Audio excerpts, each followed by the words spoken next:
ሰላም አሌይኩም ወራህመቱላህ ወበረካቱ። ሰላም እንዴት ናችሁ ቤተሰቦቼ? እኔ በጣም ሰላም ነኝ አልሐምዱሊላህ። ሁሉ እንዴት ነበር? ቆይታ እንዴት ነው? እንዴት ይዟችኋል? ከኔ ጋር ሁሉ ሰላም አልሐምዱሊላህ አለ ኩሊ ሀል። እናንተስ ጋር እንዴት ነው ስራ ምናምን? እኔ ጋር አልሐምዱሊላህ። እስከ ቪዲዮ መጨረሻ ድረስ አብራችሁ ቆዩ፣ ተከታተሉኝ። ላይክ፣ ሼር፣ ሰብስክራይብ ያደረጋችሁ አበረታቱኝ። አይንም በረታቱኝም ከልብ አመሰግናለሁኝ። ጀዛኩም አላህ ኸይረን። ዛሬ መጣሁት ለሁላችንም የሚሆን ነው ማለት ነው። አብራችሁ ቆዩ። ዛሬ የመጣሁበት ነገር ምንድነው? ከጠለብ እያስመጣችሁ የምታስተፉ የሚያስመጣችሁ ስላችሁ ከጠለብ የምታስተፉ ለማለት ነው። ኢትዮጵያ ይመጣሉ በኮንትራት በቪዛ ማለት ነው። እዚህ ሲመጡ ደግሞ ቢመቻቸውም ባይመቻቸውም ዝም ብላችሁ እየከፈላችሁ ብር ታስጠፋቸዋላችሁ ማለት ነው። ይጠፋሉ። ለምን ማለት አሁን ላይ እኔ የማወራው ስለ ሳውዲ ነው። ሳውዲ ስለሆነ ያለሁት ስለሌላ አላወራም ጋይስ። ስለሌላ ብዙም እውቀቱ የለኝም፣ ያለሁበት ሁኔታ ነው እንጂ እውቀቱ ያለኝ ማለት ነው። እና ለምንድን ነው የምታስጠፏቸው? እውነት ለመናገር እኛ እየጠቀምናቸው እየመሰለን የምር እየጎዳናቸው ነው። አንደኛ ህገ ወጥ ነው የሚሆኑት፣ ሁለተኛ ደግሞ ስራ የለም ጠፍተው። በፊት እውነት ለመናገር ከ2 ዓመት ከ3 ዓመት በፊት ማሻአላህ 2022 2023 2024 በጣም ስራ አለ ስላችሁ ኢቨን ጽዳት እንኳን በውጭ ከሆናችሁ 2000 ነበር የምትሉ ጽዳት ብቻ 2005 እንደዛ ነበረ። እንደ ቤቱ እንደ ስራው ነበረ።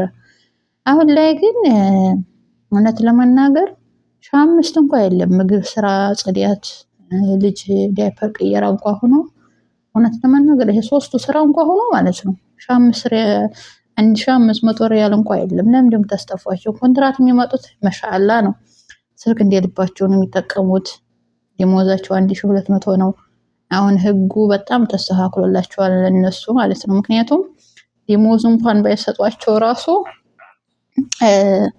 ማመልከት ይችላሉ፣ መክሰስ ይችላሉ፣ ይቀበላሉ። ወደ ሳይሆን በግዳቸው የሚሰጧቸውና ማለት ነው። እና ለምን የምታስጠፋቸው? በውጭ ላይ እንኳን ቋንቋ ሳይችሉ ቋንቋ እንኳን የቻልነው ራሱ 1000 ሪያል የሚጠይቅ የለም። የምር ኪሳራ ነው በጣም። እና እየመጡ አታስጠፉ፣ ይስሩ እዛው። እውነት ለመናገር እኔ እንደዚህ አሁን ላይ እኔ በማንኛውም ሰው ላይ አልፈርድም። ምክንያቱም አንደኛ ያገባኝም፣ ግን እንደ ትምህርትና እንደ ሀሳብ ብንማርበትና ብናስበው እናንተ ቀስ ብላችሁ ቁጭ ብላችሁ ብታስተውሉት እየጠቀማችሁ አይደለም እየጎዳችኋቸው ነው። እና አታስጠፏቸው እንዴ!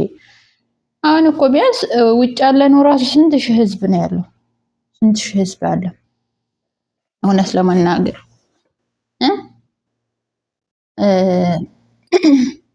ይቅርታ ግን ይህን ስጠቀም እናንተ ምሳሌ እንደዚህም ታስጠፏቸው ሰዎች ስራ ቦታ ልትሆኑ ትችላላችሁ። ቋሚ ስራ ኑሯችሁ ሊሆን ይችላል። እንዲሁም ደግሞ ጥሩ ሰዎች ሊያጋጥሟችሁ ይችላል። እናንተ ያጋጠማችሁና እናንተ እየሰራችሁ ነውና ሌላው ሰው ሊያጋጥመው አይችልም በፍጹም። ምክንያቱም የሰው ልጅ እንደመልካችን ህልውሃችንም ወይም ደግሞ ከመልክ ድል ያምራል የሚባለው ነገር እውነት ነው። እና ያንዳንዳችን ሁኔታችን ይለያያል ጋይስ። እና ባታስጠፉ በጣም ጥሩ ነው። አንደኛ እነሱ ህጋዊ ይሆናሉ እዛው ሆነው፣ ሁለተኛ ብር ይዛሉ። ደሞዛቸው ደህና ነው፣ 200 ሪያል ነው። ዛሁን የሚወጡት አዲሶቹ እንኳን ቋንቋ ይችሉ ስራ ይችሉ፣ ያው ሲኦሲ ስለሚማሩ ያው ብዙም አይከብዳቸውም በሚል ነው እንጂ ማለት ነው። እና ጋይስ ለምን ታስጠፏቸዋላችሁ? ሚዲያው ጠቅላላ በቲክቶክ ብትገቡ የምትጠፉ ካላችሁ አብሽሩ፣ እናስጠፋችኋለን። በግሩፕ ብትገቡ፣ በቁርአን ግሩፕ ብትገቡ፣ ቃይደት ኑራንያ ብትገቡ፣ አይረኩም ተዓለመ الግሩፕ ብትገቡ፣ ጧሊባት العلم ብትገቡ፣ የስራ ማፈላለጊያ ግሩፕ ብትገቡ፣ እያንዳንዱ በየግሩፑ ምንድነው የምትጠፉ ካላችሁ እናስጠፋችኋለን አብሽሩ ነው የሚሉት። ቴክስት የምታገኙት ለምን ምን ጥቅም አለው ቢጠፉ? አሁን ቢያንስ ህጋዊ እንኳን ሆኖ ተተባለ አመቱም እንደ ጉድ ነው የሚሮጠው። አሁን እንደ ድሮ አይደለም። ህጉ ራሱ በጣም በጣም በጣም በጣም ነው የጠበቀው። እውነት ለመናገር በተለይ መካና መዲና ያላችሁ መካና መዲና እኔ እንጃ ለምን እንደሆነ እኔ ራሱ ሀገሩ ራሱ ሌላ ነው እንዴ እያልኩ ነው የምኖረው። ምክንያቱም በጣም ነው ጥፍቅፍቅ ያለው። በተለይ የረመዳን ሰዓት የሀጅ ሰዓት አመቱም ሳታስቡት የሚመጣው ተፍቲሹም ቢሆን በቃ ቆመ ስትሉት መጣ ይባላል።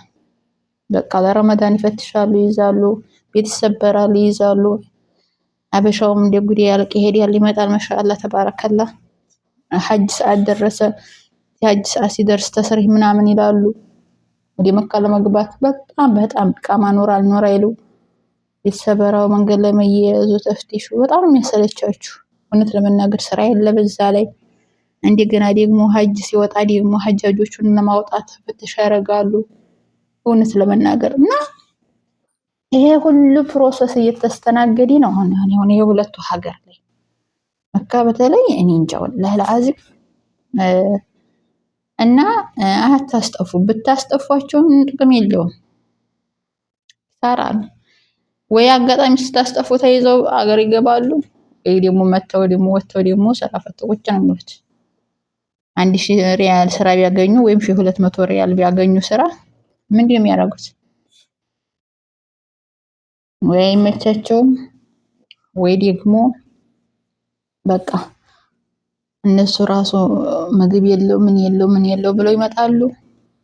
ሰበብ አድርገው መልሶ ለኢጃዛ ቤት ኪሳራ ነው። እውነት ለመናገር ማንም ሰው ሳይከፈል አይኖርም። የቤት ኪራይ እንግዲህ ቢያንስ አንድ ሴት ላይ 100 ሪያል ነው የምትከፍለው። አልከፈለችም ተብሎ ሁሉም ሰው በየወሩ 100 ሪያል ይከፍላል።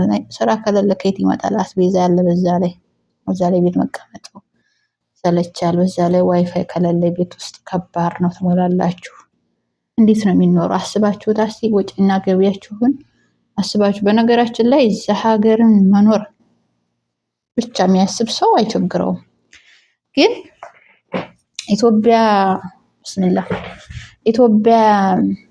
የሆነ ነገር አረጋለሁ ብላችሁ የሆነ ስኬት አሟላለሁ ወይም ደግሞ ሰክሰስፉል ሆናለሁ ብላችሁ ካሰባችሁ በዚህ ሰዓት ባታስጠፉ ነው የሚሻለው።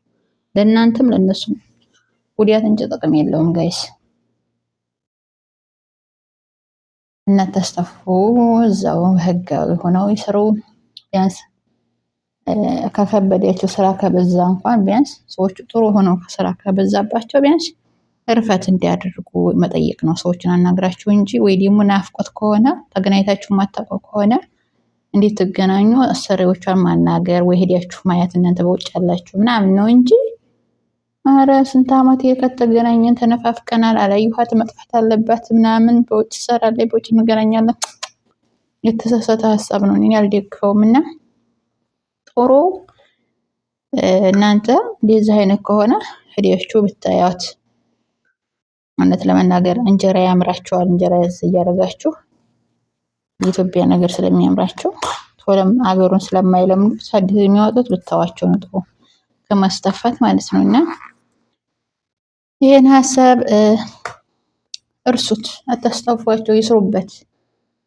እኛ እንኳን በጥሩም ሰርተን በረካሹም ሰርተን በመጥፎም አልፈን በጥሩም አልፈን እዚህ ደርሰናል። እኛ ቀደም ብለን የመጣ ነው ማለት ነው። ቢያንስ 2008 9 10 ወይም 2005 4 3 የመጣን ወይም እስከ 2010 12 ድረስ ቀደም ያለ ነው እና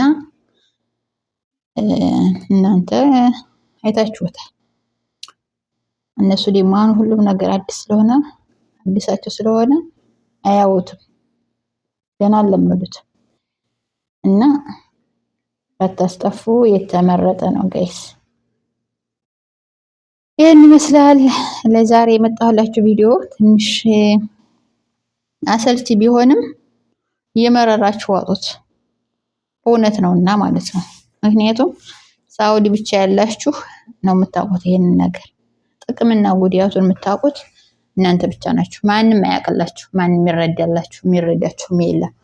ኧረ እሷማ እንደ እየሰራች አይደል እንደ በወር 40 ሺህ ማነው አሁን ትንሽ 40 ሺህ ማስከተኛው በወር 150 ሺህ 140 ሺህ እየተባለ እየተፖስተ አይደል አሁን በየሚዲያው የሚዲያም ቅመም እኮ እንደዛ ነው እየሰራች ያለችው እየተባለ ነው ሰው። ስለዚህ ሚዲያው እንኳን እንደዛ እያወራኝ እንደዛ እየተወራ ግለሰቡ ወይም ቤተሰቦቻችሁ አያምኑም። ዝቅተኛ ነው 20 ሺህ ነው 25 ሺህ ነው የምሰራው ብትሏቸው አያምኑም። ስለዚህ እናንተም እነሱ መጥተው አይተውት እስከሚያገኙ ድረስ ዝም ማለት፣ ዝም ብላችሁ ስራችሁን መስራት፣ ገንዘባቸውን ሴፍ ማድረግ፣ የሚመጣ ቤተሰብ ካላችሁ አለማስጠፋት ተውት በቃ። እንዴ ሰው ልጅ ከዚህ ውጭ እከሌ ምን ይለኛል፣ እሷ ምን ትለኛለች፣ እኔ ለራሴ በውጭ እየሰራሁ፣ እኔ ለራሴ በምን እየሰራሁ፣ እኔ ለራሴ ይሄን እያረኩ በነፃነት እየኖርኩ ምናምን የተሳሳተ ሀሳብ ነው። ማንም ሰው ደግሞ ሳውዲ ውስጥ እኔ በነፃነት የሚኖር ሰው እኔ እንጃ እኔ አላየሁም። ነፃነት ምን እንደሆነ ራሱ በደንብ አላውቀውም። ነፃነት ማለት ህጋዊ ሆናችሁ ፈለጋችሁበት ቦታ ስትገቡ ስትንቀሳቀሱ ወይም ስትሰሩ ነው። አሁን ምሳሌ መዲያም ስራ ሲጠፋ በግሌ እንደ ዱባይ ማለት ነው በግሌ ገንዘብ ካለ ወይ ሱቅ ስሰራ ወይ ደግሞ የተሻለ ነገር ሌላ ነገር ስሰራ በስራ ሁኔታ እንኳን ማለት በስራ ብቻ እንኳን ማለት ነው እንደዛ እንኳን ከሆነ ነፃነት እየተጠበቀ ነው ይባላል። እዛ ሀገር እኮ ሱቅ ራሱ የሚሰሩት ጋማቸው አሚል የሆነ ነው እንጂ እንደኛ የቤት ሰራተኛ የሚል ይሰራ የከፈተን አይኖርም፣ ህጉም ራሱ አይፈቅድም። ነገር ግን የጋማችሁ አሚል የሆነ ሱቅ መስራት ምናምን ትችላላችሁ እናንተ እንዲሳቱ ራሱ እናንተ ከባድ ስለሆነ ማለት ነው። ለዛ በሰለኝ ህጉ መንግስቱ ራሱ የፈቀደው ማለት ነው። እነሱ ነው ትንሽ ነፃነት ያለው እንጂ ለኛ ለቤት ሰራተኛ ትንሽ ከባድ ነው። እና ነፃነት የሚባለው በስራ በመውጣት በመግባት አሁን ላይ እኮ እንደዚህ ተፍትሽ ራሱ መንገድ ላይ ፖሊስ ሲያስቆማችሁ ኢቭን አንድ ወር እንኳን የጋማችሁ ሞንታ የሆነ አንድ ወር እንኳን ወይ 15 ቀን ከሆነ አትችሉም ማለፍ። እያነሳ ፖሊስ ጣቢያ ነው ያስገባችሁ፣ እያነሳ እዛ ነው ያስገባችሁ። ስለዚህ ቢያንስ ስቲል እስከምትሳድሱ ድረስ ወይ ማሳድሱ እርዝቅ ካልሆነ በቀር ወይም ደግሞ እድላችሁ ጥሩ ካልሆነ በቀር የሚያልፋችሁ የለም። አያልፋችሁም። አንዳንዶች አሁን ያልፋቸዋል። ሱብሃንአላህ ለዋሃቸው ያላለቀውትን ትንሽ አሳድሱ በቃ ካላሳደሳችሁ ድጋሚ ካገኘናችሁ ትቀጣላችሁ ወይ ሀገር ትገባላችሁ ምናምን ብለው ያልፋችኋል። አንዳንዶቹን ደግሞ ግን ጥርግ አድርጎ እስር ቤት ያስገባችሁ። እንደዚህ አይነት ሁኔታ ላይ እንኳን እያለን ጋይስ ችለን የተቀመጠው እና ትንሽ ከባድ ነው ያለ ነው ያለ ቦታው ላይ ያለ ማለት ነው። ቦታው ላይ ያለ ያለፈበት ነው የሚረዳችሁ፣ ሌላ የሚረዳችሁ የለምና ወሬ ያበዛሁባችሁ ጋይስ ይሄን ይመስላል። ወዳችኋለሁ፣ አከብራችኋለሁ። ላይክ፣ ሼር፣ ሰብስክራይብ ያድርጋችሁ አበረታቱኝ። እስከ ቪዲዮ መጨረሻ ደግሞ ስለተከታተላችሁ ከልብ አመሰግናለሁ። ባይ ባይ።